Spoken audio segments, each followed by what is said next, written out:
Hey, what's up, you guys? This is Sheila Bila, and I'm coming to you with another review of Love and Marriage Huntsville, Season 4, Episode 4. Kiki, do you love me? So, yeah, that's the name of the episode, because Kiki is confusing me. Who's right and who's wrong? That's what this thing should have been. But anyway, the episode starts off with Melody and Tiffany. Tiffany comes over to Melody's home and they are talking about first they talk about the slumber party that Melody threw and the whole conversation with um Kimmy and her. She felt like her and Kimmy was coming to a good place, and then Stormy came over and Stormy had a whole different attitude and was coming at a different angle. And then Mel was like, "Oh, you can what she say about her? You can come with it too, or you can have an attitude too, or however it was. It was basically Tiffany can pretty much bring it too."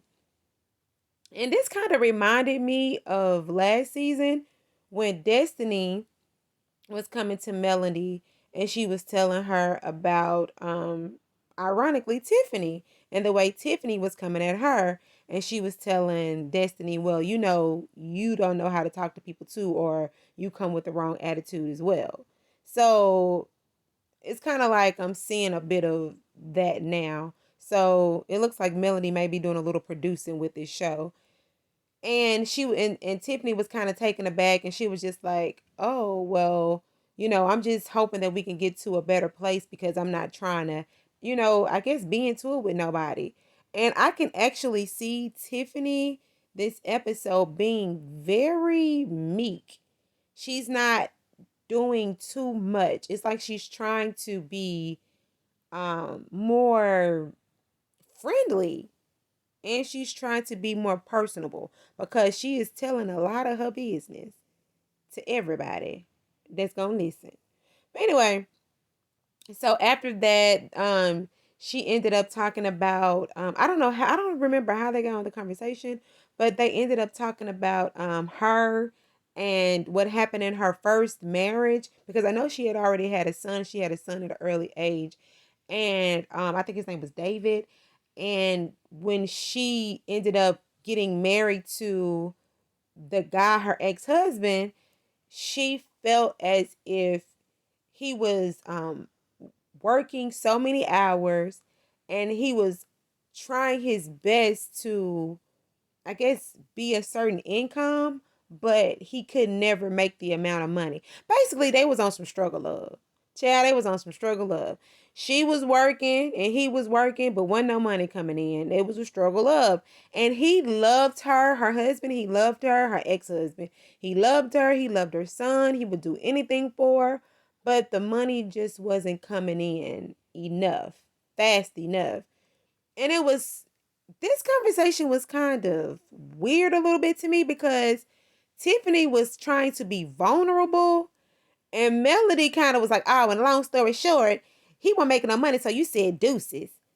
I was like, ooh, that was kind of cold, Mel. And I think it kind of hurt Tiffany's feelings because she was like, yes, it was like that, but no at the same time, because she wanted more and she wanted to have more, and the man that she really loved couldn't give it to her. And I guess she got tired of broken promises. Maybe it was like almost an acrimony type situation, but the man ended up dying. And I think she couldn't forgive herself because of the way that she felt like she could have stayed. She felt like she could have stayed. But she felt like she could have stayed, but she had already left because she wanted something more. And then it's like almost Mel tried to be empathetic, but it just, I don't know. I don't know if the words weren't laying right or the facial expressions wasn't facing. I don't know, but it just seemed like Tiffany was really trying to be vulnerable. Her voice kind of cracked too, like she was gonna cry. So, and then Mel summed it up again but in a different way. She said, "Oh, so you all loved each other, but you wanted to live a different lifestyle and it just didn't work out." I don't know. It was just, I don't know. But at the end of the day, yeah, I don't even know how to even put that into words. I mean, I got a question for y'all. Would you be in a struggle love relationship with a man that loved you dearly? Is love enough?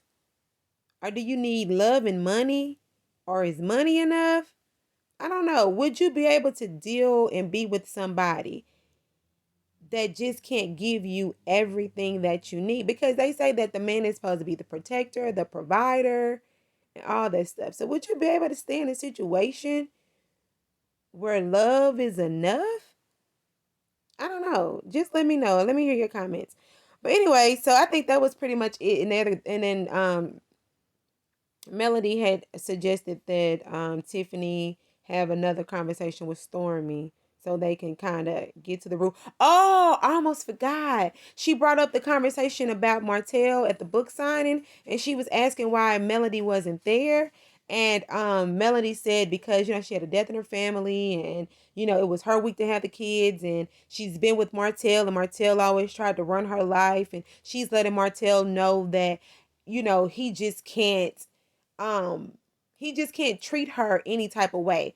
And she also said that he didn't even give her enough notice, maybe a day or two. And Tiffany, she kind of came back and she was like, well, yeah, but he just seemed so sad and he wanted the kids to be there. And but then I guess she didn't want to push back too much to Melody, and she just said, well, she understands both sides. She's yeah, oh yeah, she did say this. It's her side, his side, and the truth. And Melody says she is the truth and she don't lie about nothing. And but then in Tiffany's confessional, she did say that she just has to understand that, well, she came to the realization that sometimes you just gotta in co-parenting, nobody's right in this situation and nobody's wrong in this situation. They just gotta learn how to work it out. Communication is key. Yeah. I think that's it. Next time, Martell, book whatever you need to book when them on your days, and you won't have this conversation again. All right. So here you have Tisha. She comes over to Kimmy's house, and they're talking. And I thought I had another picture. Yeah, she comes over, and mind you, I like them boots. That I think Tisha dresses really nice, and I think her body is really nice. Yeah, I like the way her whole look is. I really do. I mean, some people may not like it. I mean, I like it. I think it's cute. I think she really carries her aesthetic really nice. But anyway, she comes in and they have a seat, and her and Kimmy are talking, and they go back to the whole reunion conversation about if we were not sisters, would we be friends? And Kimmy wanted to clarify that, and she was just like, well, I don't have many friends, and if I have a fallout with a quote unquote friend, and if it gets really heated, then I'm not going to be that friend anymore. Pretty much, she's a one and done type of person. She doesn't go back and forth. And I completely understand that because I'm not a back and forth type of person either. Now, if I really love you, I may give you a little back and forth. But if I really don't care, I ain't going back and forth with you. I ain't got to talk to you ever again in life. And that's just what it is. But she just had to explain because she had to ask Tisha, like, how many you've known me, and you know me to only really have one major altercation, and you know what happened. And then she put her hands together and I guess dust them like she just not a friend anymore.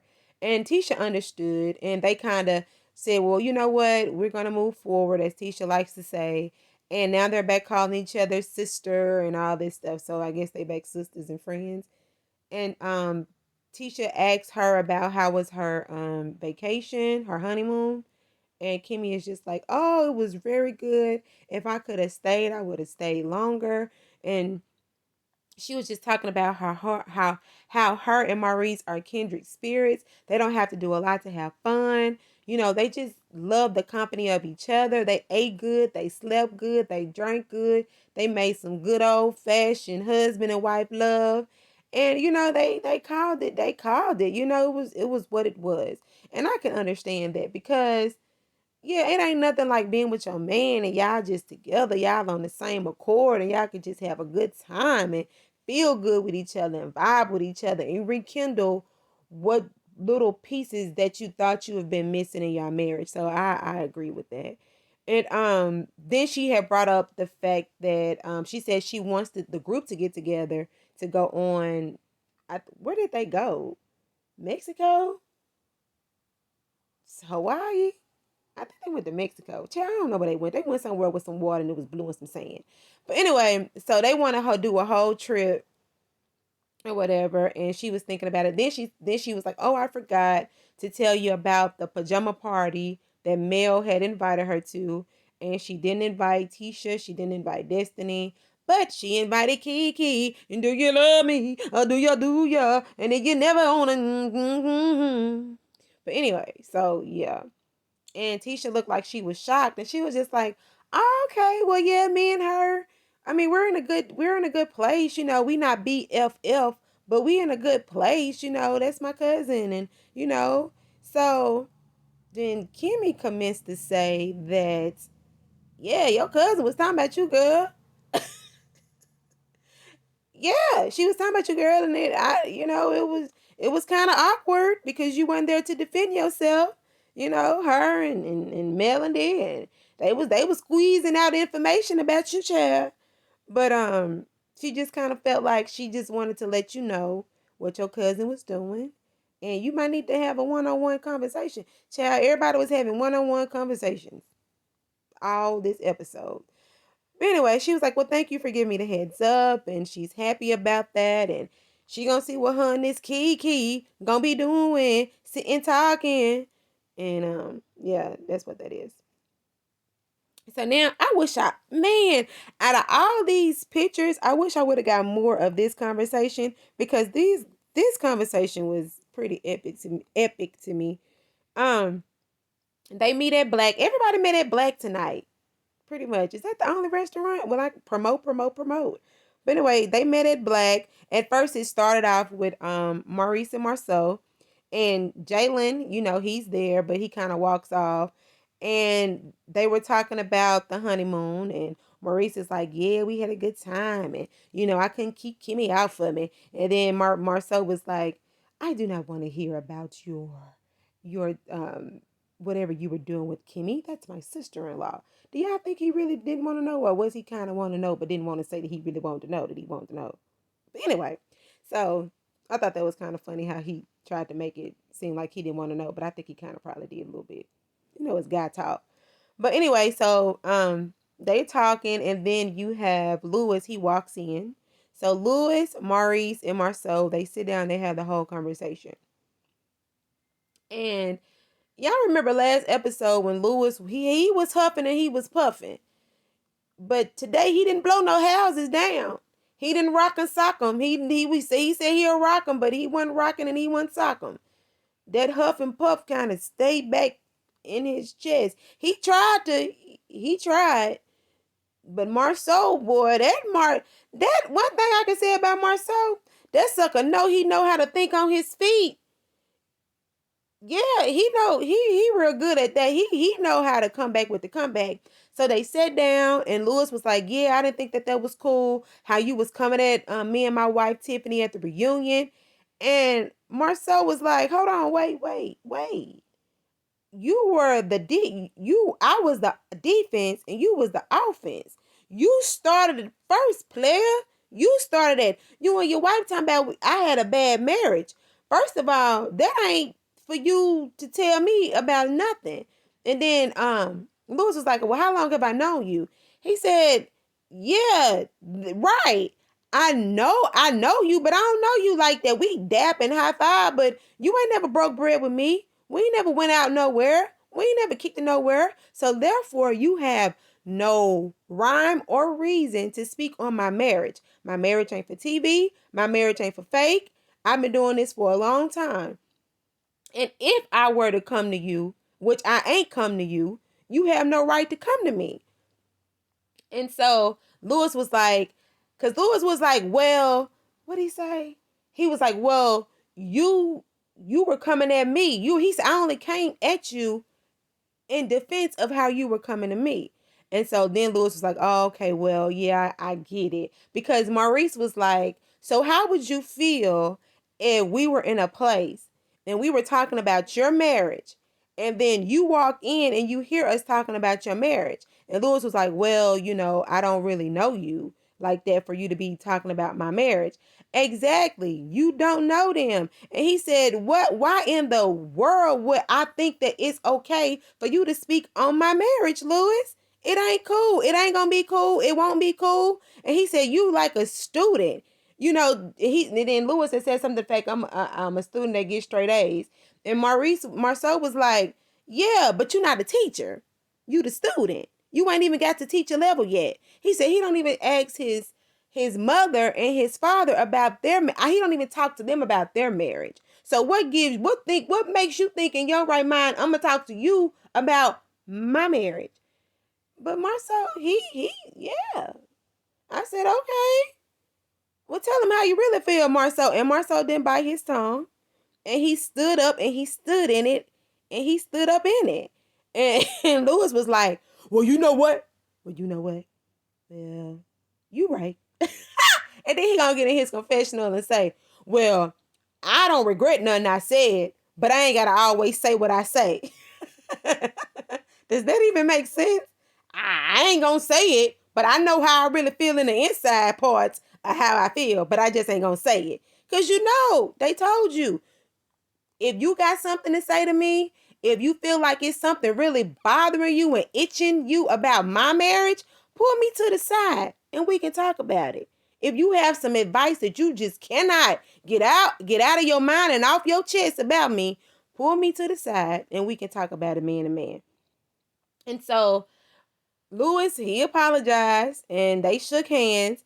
And then and I forgot this part too. I thought that was, he was like, because when they had first sat down, he was saying something to the effect of, because they had some shots, and Marceau said, take your shots.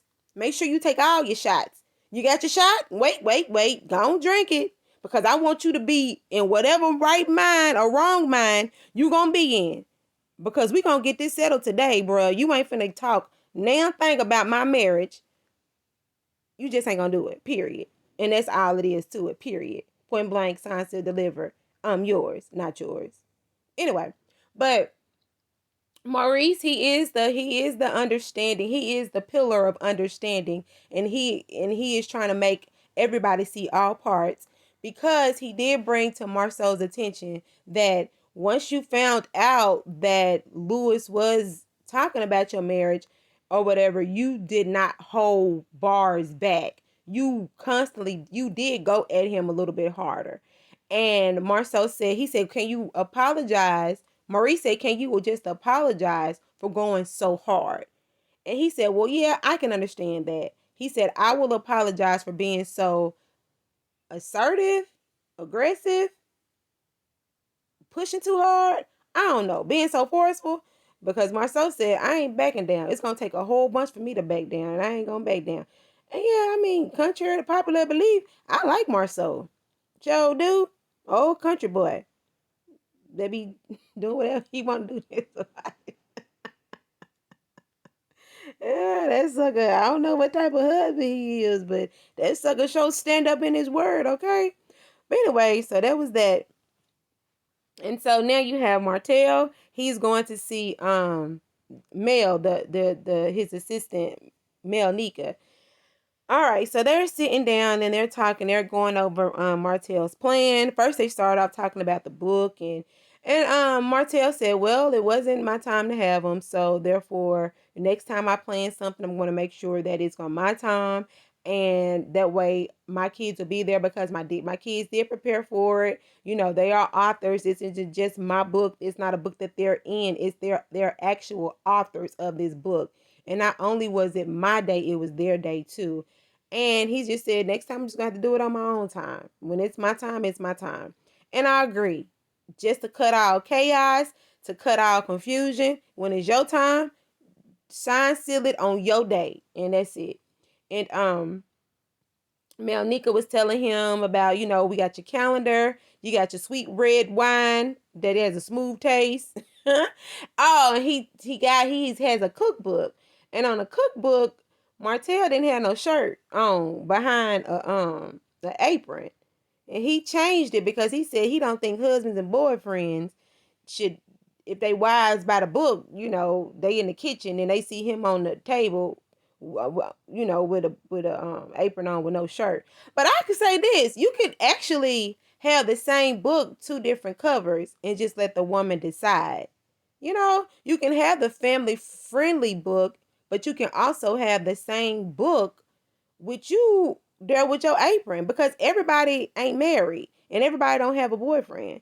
And if you want to be eye candy in somebody's kitchen, let it be. So you can have the same book, just two different covers. And I think that'll be good, because you know what's so crazy? I see a whole bunch of these little journals that don't have no pages, like no words. They're just lines and pages, blank page notebooks. And the only thing that's different is the cover. And people are making a whole lot of money with blank pages in a different cover. So anyway, dang, my review kind of long. So yeah, they did that, and then they brought up the whole thing about his next wine tasting and everybody that he wants to invite. And he said that he's going to invite his friends. He brought up Martell and he brought up Marceau and Maurice. And then she brings up the whole picture gate, and he was like, that was just fun, it was for laughs, it wasn't nothing too deep. And she was just saying, okay, well, we gonna just try to keep that, because we're not trying to have any distractions from this whole book wine that's sweet with the smooth, what did he say? Sweet and smooth taste. I don't know. A little bit of sweet, a little bit of something, whatever it is. And yeah, and also she said, he said he wanted to be catered to women, because he wanted to have like a house and a mansion, and have a chef, and he wanted a whole sexy vibe, and he want beautiful, beautiful women. Women, women, women. That's what got you in trouble in the first place, Martell. You want to be around beautiful women. Women, women, women's, or whatever. But she said, can linebackers come? Honey, you are a beautiful woman. You ain't got to sit up and call yourself no linebacker if that's what you were alluding to. And I hope that's wasn't what it was, because your back ain't that big. Anyway, that was pretty much all it was. All right. So then you have this whole sit down with Tiffany and Stormy. So they talk about the whole slumber party thing. And Stormy said that her comment was ignorant about saying something when she was 12. That's like bringing up some stuff when she was 12 years old. I guess just bringing up old stuff. I mean, I don't know what type of. I mean, I guess it could have been shade. It could have not been shade. However it was, I guess whomever the comment was directed to, they took it as shade or not as shade, or shade that was late, that they caught late. But anyway, so Tiffany had apologized for that. Not so much apologized, she kind of justified it. They wanted to move on. And then they end up talking about what they talk about first. They ended up talking about her being adopted.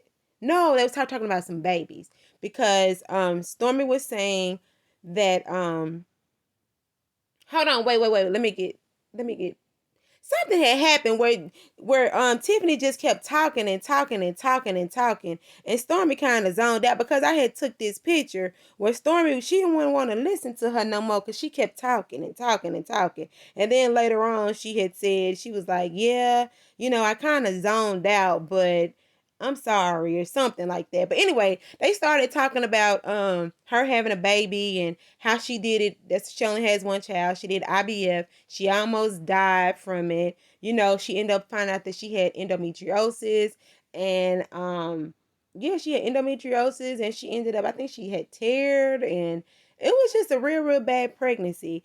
And Tiffany was saying how she has her one child, and she was thinking about having another baby, her and Lewis. And Stormy asked how old she was, and I think she said she was 34. Wow. Tiffany is very mature to be 34. I mean, is that a mature age? It's still kind of youthful a little bit, right? I mean, but youth is in the state of the beholder, in the mind of the beholder. But she just still kind of look. I wouldn't have gave her 34, because I see a lot of 34-year-olds running around here, and they be wearing tube tops. But anyway, so yeah. And then she started talking about transparent, and she said, well, people using transparent the wrong way. We're just gonna talk about authenticity. And then she started talking about her being adopted and how her parents didn't tell her she was adopted, and then she found her biological family, and then she's still looking for her dad, and Stormy has some empathy for her. She said, because she don't know what she'll do if she didn't have her daddy. And then they had said, so are we going to be friends? And she might as well should have gave her that face right there, because she didn't answer. I guess they gonna be friends. They're not gonna be friends. They gonna wait and see and how long they gonna talk some more before they can figure out if they're gonna be friends. So yeah, I guess that was it with that. And then you have this whole thing. Oh my God, this conversation right here between Kiki and Leticia, because Kiki got a confessional now. I said, is that Kiki? She didn't look too bad in her confessional. I said, okay. She had the hair over to the side. But anyway, so she had a confessional, and yeah, she got this. Do y'all like this sweater she got on? Somewhere over the rainbow. Rainbow Coalition. With them boots. Yeah, anyway. But anyway, did y'all see Kimmy in that picture above her head? I didn't know that was Kimmy. I'm going off the topic. But anyway, so they was sitting down, they was talking, and they brought up Tisha brought up the whole thing of, I thought we were in a good place, and you over there with Melody talking about me behind my back. And then the cousin says, well, you was talking about me. And Tisha was like, when? You remember you was talking about me 4 years ago down at that Christmas party? She said 5 years ago. Girl, I thought we done got past that. Now, it ain't nothing like bringing up some old stuff when you know you done something wrong. That ain't nothing but a whole deflection. Now, y'all done repented to each other. Y'all done called people to the cross. Y'all done got in front of y'all church congregation, and y'all done confessed y'all sins one to another. Why y'all still bringing up this old stuff? You just trying to justify why you was doing what you was doing, talking about this girl around unwarranted company. Well, you was in a company, but why the girl wasn't there? And I don't think that was cool. And my whole thing is this. You pretty much just trying to justify why you was talking about her. And if y'all apologize, and if y'all quote unquote moving forward, why are you bringing up old stuff? And Tisha was like, you know what? We ain't got to be friends no more. We ain't got to be friends. We ain't got to see each other. We ain't got to talk to each other. We ain't got to do nothing. Because blood ain't thicker than mud. Is it what she said? Water thicker than mud? Blood thicker than mud? My daughter heard that. My daughter said, where did they get those sayings from? I said, girl, I don't know. They down south. We down south too. It ain't like I ain't never heard it, because I heard it too, child. But anyway, nah, you ain't my friend. You ain't my cousin. And Tiffany was like, yeah, y'all, not Tiffany, but Tisha talking about y'all done ganged up on her. Y'all done got together, her and Mel, to gang up to go against her. Child, it is what it is. I mean, it looks like, I get it. I completely get it. Don't talk about me to nobody that I have been getting into it with. And whatever the situation was with Tisha and Kiki, because Tisha said that they had Martell and Melody had a party, and they invited Kiki. And I don't know what the situation was. I wasn't there. And they didn't tell what the situation was. So we all trying to figure out, girl, what she do? Girl, somebody hitting on her? Girl, what's her body hurt? Girl, what's wrong with her? What? Y'all into it? Is there beef? So we over here trying to figure out what is the problem. But they didn't say what the problem was. So I guess Tisha gave the host the heads up of what was going on. Because maybe she didn't want to ruin the party. I don't know. So would y'all do that if a person that was invited to your home and something was going on with them? Do you feel like you have the right to know who is coming into your home? Because I'm the type of person, I don't let everybody in my house. I don't. And if this person has something going on, or if maybe a friend of mine and that person had something going on that's negative, I feel like I would want to know. And I don't really think Tisha is wrong for letting her know. So if she felt like they was talking about them, then maybe it was. Maybe that's why they apologized to each other, because she felt like it was so personal. You shouldn't have discussed it. But I guess she was doing the common courtesy to the host. But anyway, child, I don't know. Just let me know what y'all think. I know a lot of y'all don't like Tisha, and whatever she do is wrong. But I can understand why. And if I have come from a situation, and then this dude, it kind of does, because you do reap what you sow. Because you've been going back and forth with Kimmy forever about some old stuff. You bringing up old stuff too, Tisha. You and Kimmy just became back friends. So, I mean, child, I guess what go around, come around. I don't know. But I guess, but in this situation, that really is your cousin. Like blood. So I don't know. Let me know what y'all think. So I want to know what y'all think about the struggle love complex. And I want to know, do you think that Tisha was wrong for alerting Mel of who was coming in her house? So I don't know. I am Sheila Bila. Like, comment, and subscribe, because I will chat it up with you in the comments. And let me know. And Jesus loves you. Bye.